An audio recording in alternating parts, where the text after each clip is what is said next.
Hello, Adab Namaste to all our YT viewers, and today we have with us Minku Buttar, who's not just a fashion designer but also someone a lot of models look up to when they are being groomed. So Minku, welcome to the show.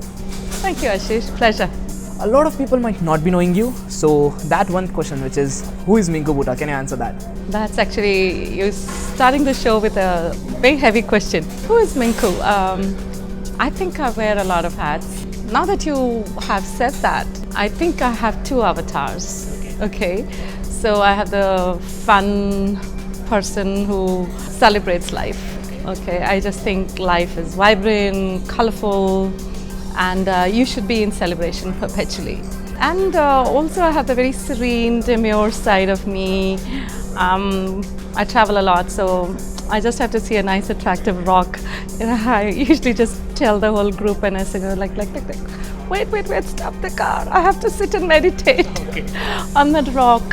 So yes, I am a lot into meditation, and I have the fun celebration. Are you a master of all trades or a jack of all trades? You know, I sometimes think you have to, end of the day, you might feel like doing a lot of things, and if your time management is really good, you can do a lot of stuff. I will share with you in a bit what all I do, but end of the day, you have to concentrate on a few areas. You know, and then it's better to be a master of some and still be sly and be a jack of a lot of other trades. So you could balance that. Why not? So speaking of you being a master, one trade that you've been an absolute master of is the fashion designing area. I try. Cool. I try. She tries. She owns a fashion label, for your information. It's called Mingse. Tell us about that. I was more of an accidental tourist kind of a person. I love painting, art, so I'm an artist, and I think as a photographer I have an eye for detail. Again, on my travels I am ducking behind bushes, looking at architectural lines, and I probably come back with 1,000 photographs. Why should we have art only on the walls? Why don't we wear art? Why don't we feel like we own the art? And that's really how, my art then, it could be a fusion of say 7 slides. So if you have like a sunset, like I still remember this, my first sari that I did had 7 slides, and it was a sunset in Maldives. And I took pictures, and then you see when you start from the inner fold of the sari, you see a dark horizon in almost no outline to the sunset, and then slowly you see the ball of fire, the sun going down, and just before it hits the horizon of the sea in Maldives, there is this burst of orange flame.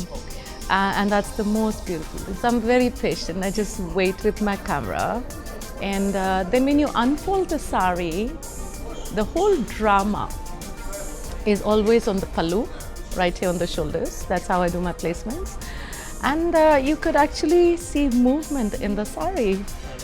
So that was my first sari, which was a sunset in Maldives. If anyone is wondering how she does this, please go to www.mingse.com and check out her collections. They are fabulous. Thank you so much. That's what I think, at least from a person who doesn't know much about saris. I find them pretty, especially the textures that you use, the designs. A lot of silk. How do you get those ideas? Like, what's your inspiration? Ashish, I feel so blessed because I just sit and I start working, and I'm mad, okay? I can work till 4 a.m. And if I have a project coming, I generally, I live in a community where there's a lot of larks in the morning, a lot of birds, and I actually hear the birds in the morning. And our birds have also gone a little cuckoo because they have started to wake up so early. And 4 o'clock, I hear them chirping, and I'm usually going to bed. So I can get very obsessed with targets. I'm very target driven. And I can tell you this, there is no other pleasurable moment than for an artist. Okay, I seriously, I know that I own a flagship store. a brand, Mingse. And I ought to be a little bit more business oriented because I keep getting told by my family that I need to focus and be more business like. But hey, I'm an artist, and end of the day, to see what's in my head and on my screen and have it transferred onto fabric.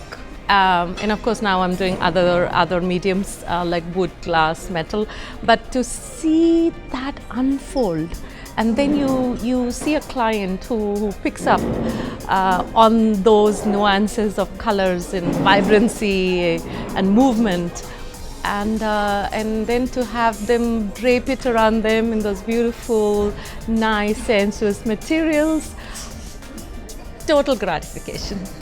No one would have ever imagined that wearing a sari or making a sari, involves this much of imagination. How did Mingse start? So Mingse started as actually art on canvas. So I would do art, and I would again do loads of skyline of New York and flora fauna in the front. So I would create a design that was my own. And it was on canvas, and then a friend of mine, a very dear friend of mine, she now lives in Singapore, and she said, Minku, your art is so beautiful, you need to take it out to an audience. Let them also rejoice, let them also have fun with colors and vibrancy. And I just said, yeah. So I still remember my first tunic that I did, and Mingse is only less than 3 years old, and I'm so blessed that the ensembles have traveled all over the world. I did a tunic with a gorgeous hues of blue, cobalt blue and midnight blue and sky blue as a background, and bird of paradise in front, and that was so well received. And I think I just, from one thing to the other, Mingse was created, and Mingse comes from Minku Se, and I just thought Mingse sounds more global because that's the way I want to go. And yeah, you just said it started just 3 years back, and you have clients from all over the world. I mean, the photos which I have seen on social media, they are from all over the world. So how did you broaden so soon?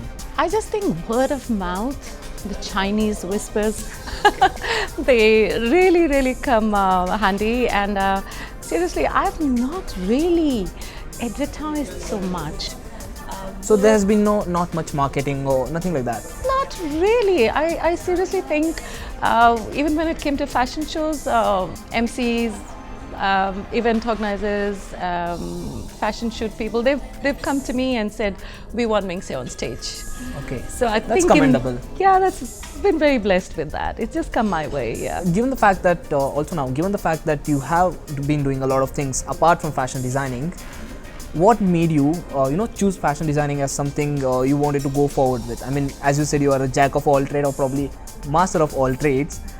Why fashion designing? I think if you can help someone look beautiful, and look beautiful in a different way, that you are actually drawing their best out. So I always say this to my clients. I said, this a Mingse ensemble has to be you. Never ever feel compelled that you must buy just because so and so is a brand owner. No, just it has to talk to you. It has to really appeal to you. I've been again very fortunate that my designs talk. It's like walking the talk. And my client is a very niche market who loves vibrancy, who loves the feel of silk, because I only work with pure silks. And whether it was a sari, or whether it's a tunic, or whether it's a dress, I do a lot of scarves, I do a lot of pashminas, and each one of them they've called me back to thank me, or they have sent me pictures which I then share on Facebook or everywhere else, and there's pure joy on their faces. So Minku, speaking about the changing international fashion trend, how do you blend your creativity with the changing international fashion trend? How do you keep it updated? I follow those trends whatever information I can grasp. I do always keep a watch what's happening internationally. Not essentially coming back to the first question that you asked. Indian designers, we have so much of vibrancy of our own. So I think we are more embellishment and styling. Our cuts change all the time.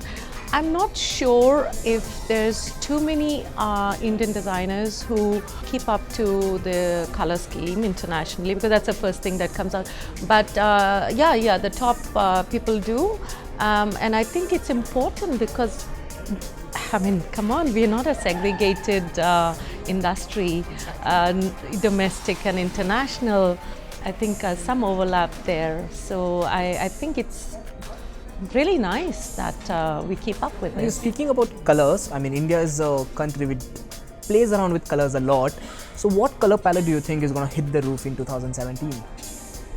Internationally?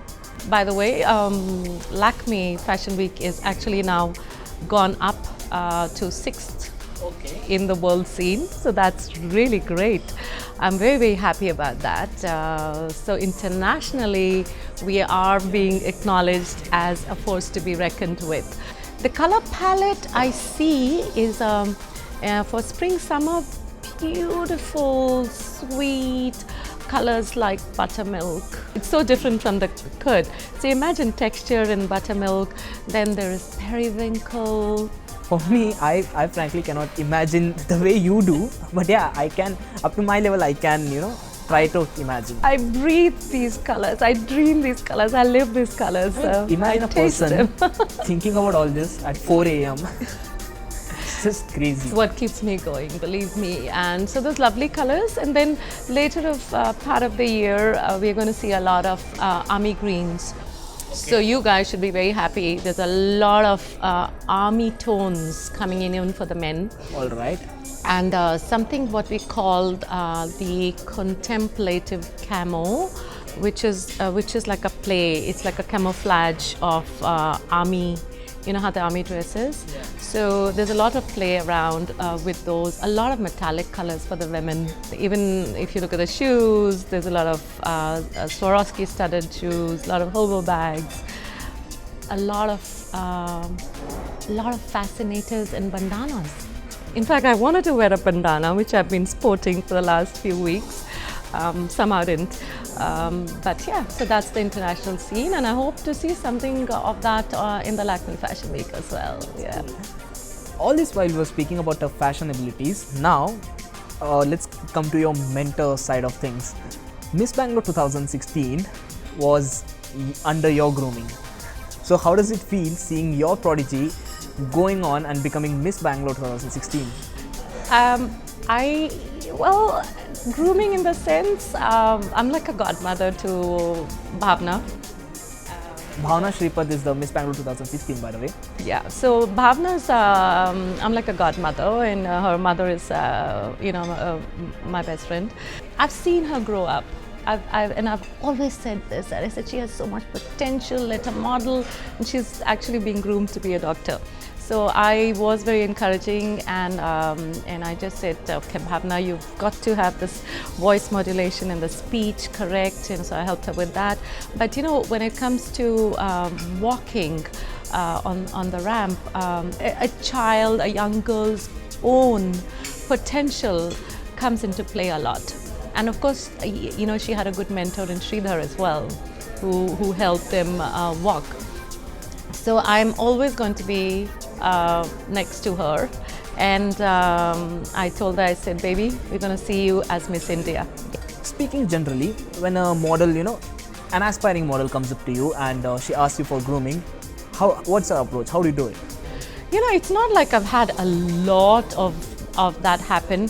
Again, being sometimes at the right place at the right time.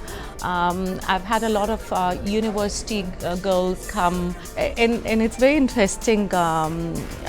Is the community that I stay in. There's a lot of younger kids who I've seen grow up since they were 3, and then they become young teenagers. and a lot of them want to model, they want to become air hostesses. And for some reason, I have a great fondness for kids. There has been times, and I know the mothers who are going to watch this will actually agree with me, that there was a stage when there were these 4 or 5 girls growing up, all aspiring models and hostesses, and they would actually throw the bikes and come running to me and say, Auntie Minku, Auntie Minku.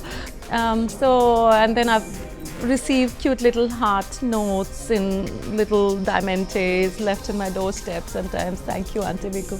So I just think I do this out of fondness of heart, and I think I have this innate ability to recognize talent. Ashish, if someone comes to me for help, I'm always going to help them. That's my nature, that's who Minku is. Speaking of models and their parents, a lot of, even though India as a society, in Indian societies have progressed, a lot of parents are still skeptical about having their kids in the modeling field because they're not sure how it might turn out to be as a career. What's your advice for them, those parents? I would say you have to have a lot of faith in your own values that you might have imparted to the children. Of course, there's opportunities, to do this and do that. But if you have brought up your kids right, treat it like any other profession. Be professional about it. Teach your children, especially daughters, right, that, what are the fine lines for decorum, for personal behavior. Even the people, the whole fraternity, Ashish, respects what's going on. It's amazing how many girls from very good families. Look at our Bollywood. A lot of top actresses now started off as models. Models and from very good homes. Exactly. And look at Priyanka Chopra, I mean, affluent background. Another big example is Deepika Padukone. Deepika, our own Deepika from our city. So I just think you just got to be professional, hardworking, focused. If you decide to do it, just do it very seriously and get to the top. Exactly. Given the fact that Deepika is from Bangalore, where do you think Bangalore stands when you look at the fashion scenario in India? Bangalore, I think we've got some very, very nice designers. There's a lot of budding designers coming on the scene, and they're reinventing interpretations, the avant-garde of fashion. Say, for example, the saris, right? The saris are being worn. There's the denim saris. There's saris with the double pallu. There's saris being worn with leather bustiers. Even a simple thing like a kota dhoja. To all the men watching right now, it's real people. Saris has so many types. I mean, a lot of men watching right now might be like, how many saris? Exactly. So you might continue watching it because there might be some interesting part coming up. Yes. Having said that, saris do have so many types. How do you choose, and for example, someone comes up to you, a client comes up to you, how do you dress her? Dress her up, choose the clothing which is matching her. How do you decide that? I dress up the men as well, Ashish. All right, cool. I'm not into a regular men's line, but I've had very elegant looking men who have a style mantra. You have to have a style mantra. No, but then they do have that, but how do you, how do you decide their style? Yeah. So if someone comes up to me and said, I love your prints, Minku, could you do a little understated, not a vibrant orange and red? Would you create a design for, say, I want to wear this tunic to a party, a kurta, sorry, I take that right back, guys. And yes, I've done that. I just start. Okay, so I have a basic mantra where, what are the colors that appeal to you? Because I play with colors, right? Hues. So I have done that for men as well. I have created wonderful. So men keep watching. Shirts. She has a lots of advice for you as well. Yes.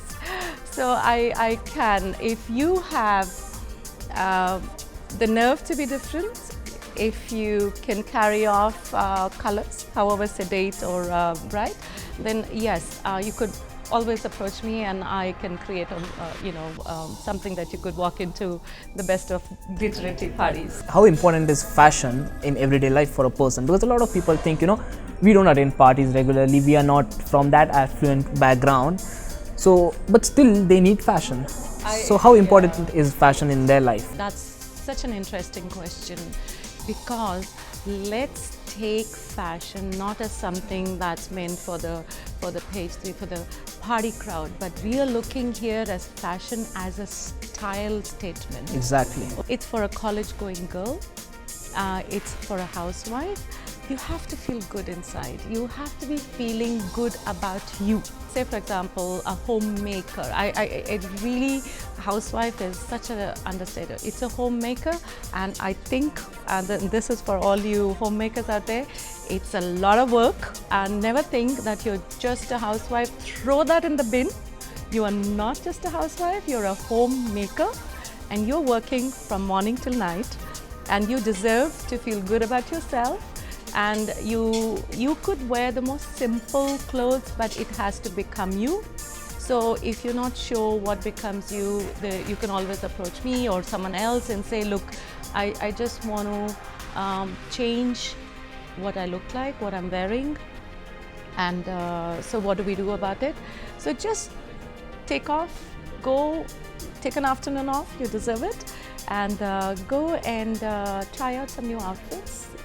Try some new colors on yourself and see what suits you. If you're not able to figure out what to wear, to all the thousands of ladies who are watching, this woman is, her place is the place to be, because you can style them, you can.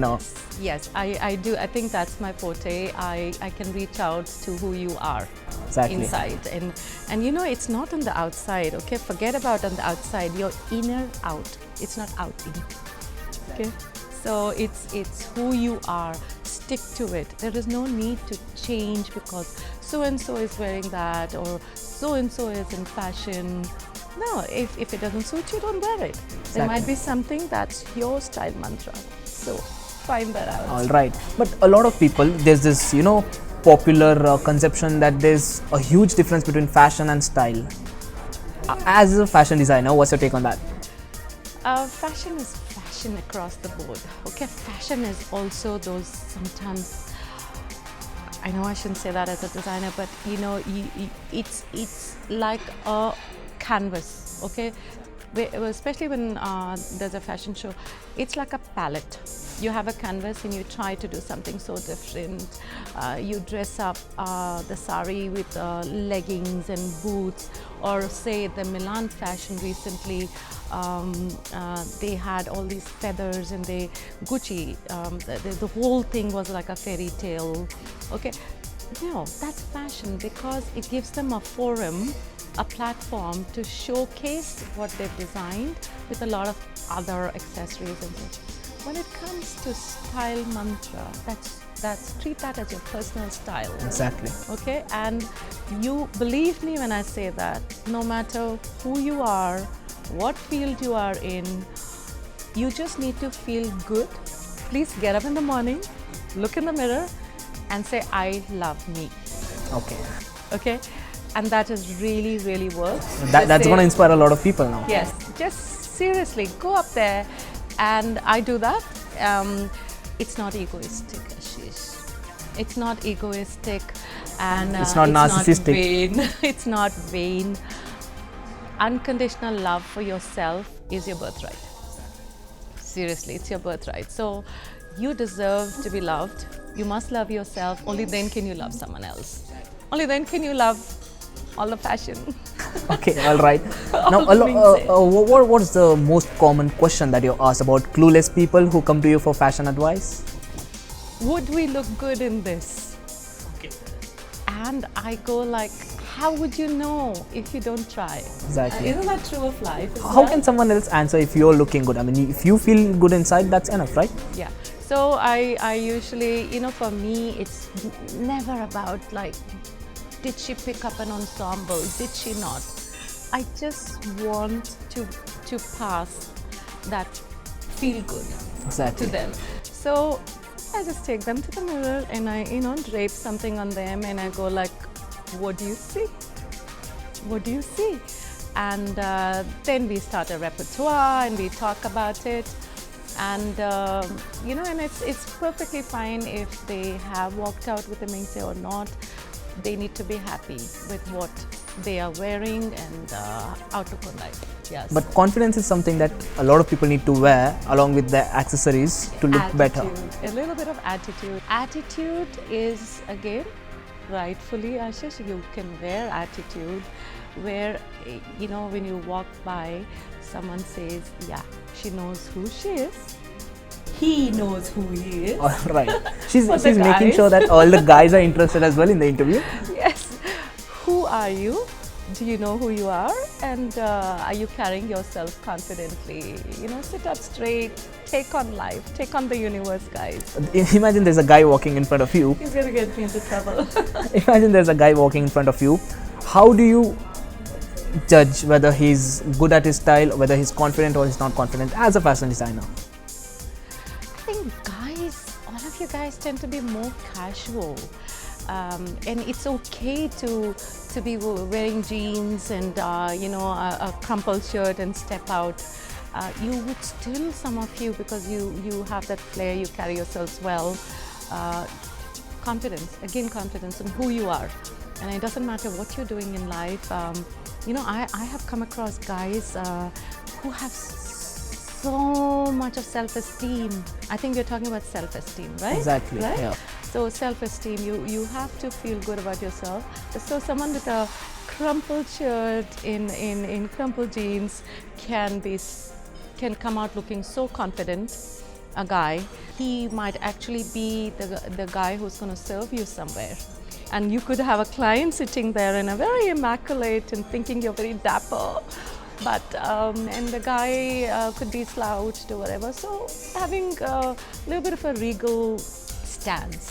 So it basically comes down to how you carry yourself. How you carry yourself, so important because it's a reflection of who you are. Okay. From now on, I can imagine Ashish, you're going to be looking and saying, does this woman know who they are? She's making inroads into my mind already about fashion. All right. Coming back to your fashion label, Mingse, what does Mingse have in store for all our viewers in 2017? Actually, Mingse has agreed to be part of a flagship store called Isa, which is opening up in Indranagar in early January. So Mingse is part of another 14 designers from all over India, and they're very carefully selected designers so that there is a whole range of ensembles and clothing line for all of you. So that's happening, as well as because I'm so color-based and more contemporary, and I do embellishments every once in a while.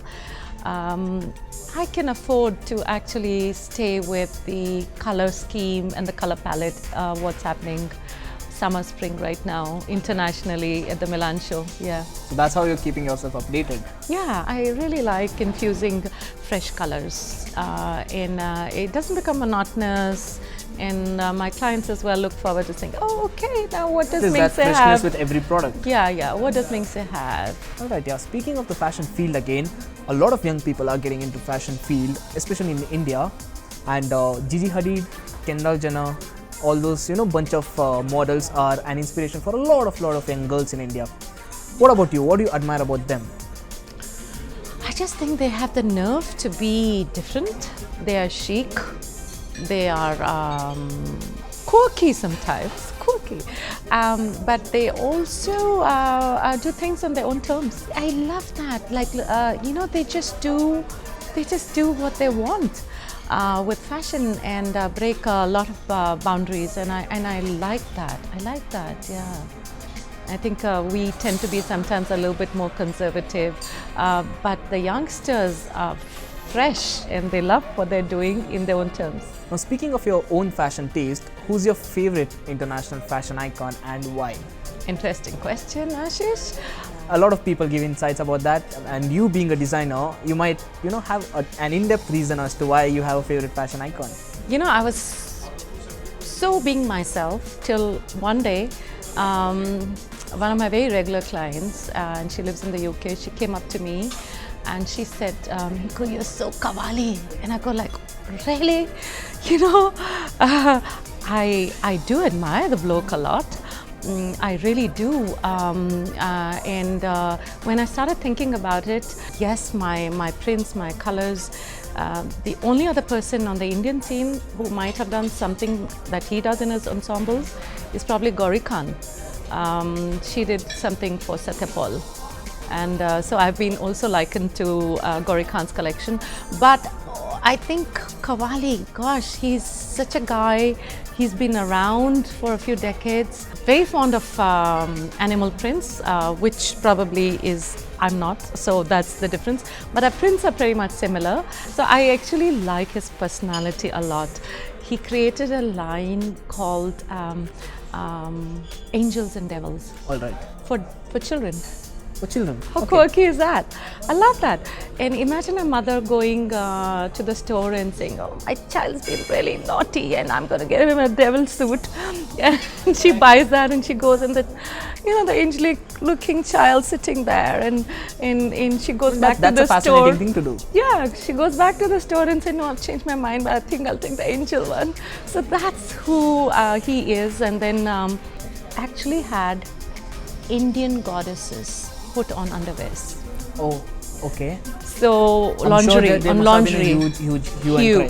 So he had to withdraw that, and then I think his just Qawwali icon logo was controversial with the Islamic Sufi, and I think that boldness that he carries in his prints is pretty much what Mink said, what I love doing, one big flower here which becomes a statement. I love that. So I would say him. Yeah, I would love to meet him.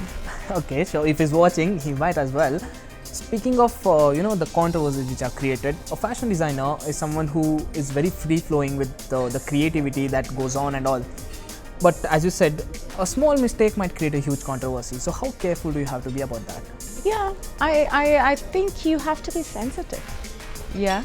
You like the youngsters, they just create things on their thing, and which is really nice. You just need to know what segment are you creating that for. You got to identify your audience, okay? And when you are so global, like Mr. Qawwali is, yes, then the whole world is watching you. You have to be sensitive. But doesn't that sensitiveness, constrain creativity a bit? Yes, it does, but there's a very fine line. So when you identify your audience, when are you messing around with people's sentiments? When you do those, Indian goddesses kind of thing. But if you're pretty playing with nature and elements of the space and sky and water, then you're playing safe. You actually appeal to people. So controversies will only come in when you do, say, off-shoulder and plunging neckline. That also you'll find audience who is willing to wear it. Exactly. So really, as long as you know who you're making this for, you're very safe. I play with fire colors in cadmium, yellows and oranges. And it appeals to people. The bottom line is play with all the colors you want, but don't play with the sentiments. Don't play with the sentiments. That's right. Yeah. And you spoke a lot about Mr. Qawwali and his controversies as well. You spoke about that as well. Who's your favorite fashion icon in the Indian fashion scene? Without doubt, I would say Masaba Gupta, because she does. She's also got very interesting. I think she motivates me. Really does. She's also got her own very ethnic and contemporary elements playing together, as well as her saris, scene. I actually think Mink is on his way to entering segments of market that probably in the last year hasn't been seen. And I can't disclose this right now, maybe next time, but I am in talks with one or two people from the Indian film fraternity who are very happy to wear, and they are fashion icons in their own rights, and they're very happy to wear some of Mink ensembles. So I'm looking forward to that in 2017. And according to you, who do you think are ruling the international fashion scene as well as the Indian fashion scene? I mean, firstly, tell us about the international fashion scene. Who do you think is ruling the international fashion scene right now? say I hope you don't play safe over here. no. There's a lot I'm not a safe person. My friends pretty much know me as having no onion skins, and I pretty much say what I want, but I will not say it in a way that piss people off, but a scandalize person people. who likes Mr. Kawali's controversies obviously isn't a safe person. No, I really speak my mind. That's the way you need to be, without stepping on people's toes. Exactly. I try not to step on people's toes, but I will speak my mind, and that's why a lot of my friends and clients come to me, because what they receive is going to be a very, very honest opinion. That shows on your work as well. I mean, the clothes you design and all that. Thank you. You don't hold yourself back. Thank you so much. Actually, Gucci this time has overthrown in the Milan Fashion Week. It has taken over as the prime designer, because there was some shuffling of management behind back. Then on the Indian front, we have Sabyasachi, who has dressed even Oprah Winfrey. Exactly. Even people like Michelle Obama. So actually, Indian designers are. And how could you miss out Manish Malhotra? Yes, Manish Malhotra, very elegant, very charming, and always there.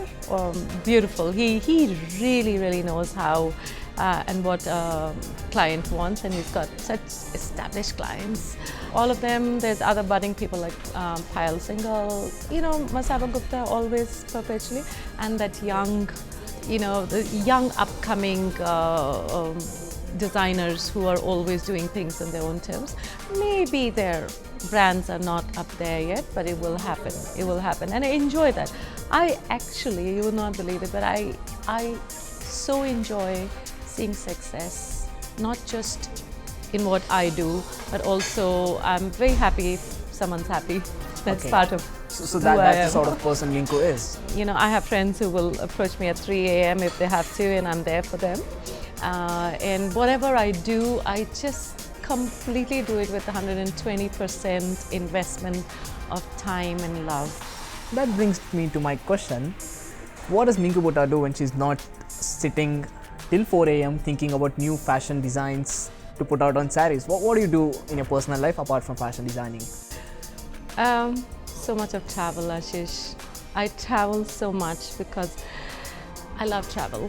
I love exploring. I love trekking.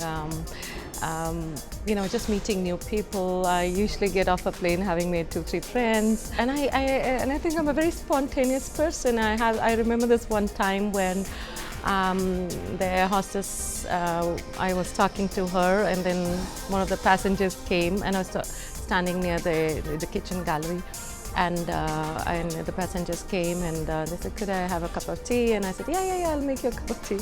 And she was smiling, and I just made a cup of tea, and I said, "I'm the intern." So, and then he asked for a glass of water, and then we all had a really nice life. I think that spontaneity, gets me a lot of places, and I make a lot of friends. Travel, again, don't forget my photography is what flourishes with me. She's an avid photographer, for all those who don't know. Tell us about your photography. This just goes on and on. I mean, people might think you're just a fashion designer, but there's so much to you that, we can't cover in an hour's program. So, yeah, you bring out the topic, I'll just go on and on. Ashish, you're just being kind. There's not that much there, I'm telling you, but like I said, whatever I do 120%. So a lot of travel. Last year, I exited about 14 times. Okay. Some for work, some for pleasure. And I also go away for a lot of meditation retreats. In fact, I lost one of my mentors, in fact the mentor, Swami Dayananda Saraswati ji. Last year he took Mahasamadhi. So I used to go to Rishikesh a lot, but I don't go too much anymore. I'm also writing a book. I love music. You can't take me off the dance floor. Everyone knows what sorts of clothes you design. What's your favorite attire? I mean, the answer might not be surprising. I'm probably guessing the answer already. Didn't talk about it. Yes, definitely. Very conclusive answer. The sari. Exactly, I knew that. I think the sari, very conclusive. It's sensual, it's sexy, it's graceful. It can be tied very traditionally, as well as you can tie it the Grecian style. The gowns have been made which have a sari pallu. It goes on and on. It goes on and on. Stay in my mind for a week now. The number of sari designs you said. I mean, guess what's going to come out of it, Ashish? You're going to observe your mother's wardrobe a little bit more closely. Okay. It's going to help you with your future girlfriends and wives. I'm not sure how many people would wear a sari. Nowadays, the young, okay, so let me share this with you. I think, yes, the ghagra choli, everything is happening. It'll carry on being the attire for weddings. A lot of young girls, would you believe it, are going back to saris. Right. So this is information for you. Thank you for that. Yeah, It you're will help welcome. me for sure. Because again, they've realized that there is nothing more elegant and sensual. And these girls are beautiful with the little waistlines and little teeny cholis and blouses or a backless blouse. I think they look beautiful. So let's let the sari be reinvented yard by yard. So probably my next question should be, when are you writing a book about saris? Oh God. You can write an entire encyclopedia. That's it. I'm zipped. I'm not Given using the the number word of- sari anymore. I mean, given the types of saris you mentioned, I've probably never heard. I should say sorry, not sorry anymore. All right. So I have helped expats. I did a session for them where I helped them drape saris. And Ashish, this might actually sound Greek to you, but you will not believe how many expats who come to India and worldwide go back. Like for example, the Overseas Women Club, of which I'm a member. I think we have about maybe 40 or 50 nationalities, and they have something called the India Night. Every single woman who goes. So you're looking at 300, 400 women in a ballroom. Each one, irrespective of which nationality they are, they come draped in beautiful saris. So I have helped segments of women who have approached me and said, would you show us how to drape a sari? Even the British Prime Minister, she visited India recently and she draped the sari. So She did. Amongst, when Prince Charles came in, everyone gravitates to this 6 yards, okay? So we're not going to talk saris anymore. it's okay, we can talk all about that. I mean, I love them. people are going to be enlightened about saris after this interview. Yes, I just think we're just talking about it as it is. It's a fact, and then, everyone knows it. And what I really, and that's my last note on saris, is I love how it's being worn with jeggings, one leg exposed, leather bustiers. So it's that part of it that really fascinates me, and I can really admire it when people walk out looking different. She's already said 6,000 words about 6 yards of sari. Seriously, we're not going to stop there. Who's your favorite sari designer apart from yourself? I mentioned that Masava Gupta. I love because she does contemporary and ethnic, a great mix, and I love her designs. So I think I really like what she's done with that. I mean, and what's your advice for a lot of young people, young girls especially, who are who might be hesitant to wear saris just because it might come across as something which is too traditional and too conservative? I mean, even I thought so, but after you spoke about so many types of saris, I have now I realized. can't believe. So, what's your advice for them? What kind of saris can they try? Oh, it's the other way around, Ashish. I did not know my fixation, not fascination for saris till we talked. So, this is so hilarious. I think I'm junking all my Western wear and only keeping saris. No, Don't move aside, people. She has a great knowledge about Western outfits as well, but it's just that this interview has all been about saris. No, because I think I wanted to bring forth the fact that saris have been reinvented. They have reinvented themselves and they have come back.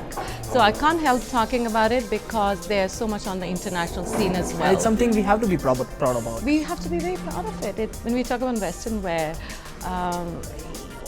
you have very distinct phases. So you had the Grace Kellys with the pearls. Okay, you had the Catherine Hepburn with the flat shoes in pleated trousers. Then it came all the way to, say, Marilyn Monroe. Exactly. With the Wawa bustiers. And then the Madonna, she had those star So it just keeps reinventing itself. No. They're distinctly different phases. Whereas what has happened with the Indian scene, we have kept to a traditional cut, say even if you're looking at a lehenga choli, but there has been some reinventing of how you wear it, how you style it. Exactly. Okay, so very avant-garde. So I think that is something we need to be proud of. Probably that's why sari, the tradition of wearing a sari, has survived for so long. It's been since centuries. Yeah, talking about the Indian scene, when women used to be like Ram Teri Ganga Meli. Yeah. So they had that, and times have changed. You can't imagine a woman draped with no blouses, whatever, except in Rabindranath Tagore. I was watching this movie called Chokabali. Okay. And he had his muses draped in just a sari in Bengal. It was shot. It was a beautiful, beautiful setup.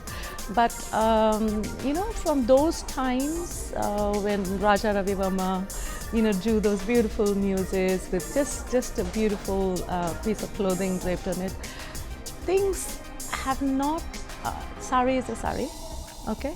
So unlike the Western where there was distinct genres, when we said Grace Kelly, Catherine Hepburn, Madonna with the pointed, conical brows. So really, we pretty much lived through the same thing. The only new thing that Ashish has happened is we are a lot into Western wear now and also very comfortable with it. Exactly. So we have an edge. We've got the very traditional things happening and we've got the contemporary fashion as well. So coming back to your grooming side of things, what's your advice for all the young girls watching you who might be interested in fashion and fashion shows? Because this is a fashion show. This is especially for young girls who are watching who might be interested in fashion. So what's your advice for them? Like we touched on this, just be yourself, be confident. The parents need to understand again that it is not the obnoxious line and the the couch casting that it used to be. Really, it has changed. You can really take this more professionally. Again, use your discretion. I don't want parents to come and say, where is this Minku Buttar? My daughter was inspired by her. But have your values in place. Know what's good and bad for you.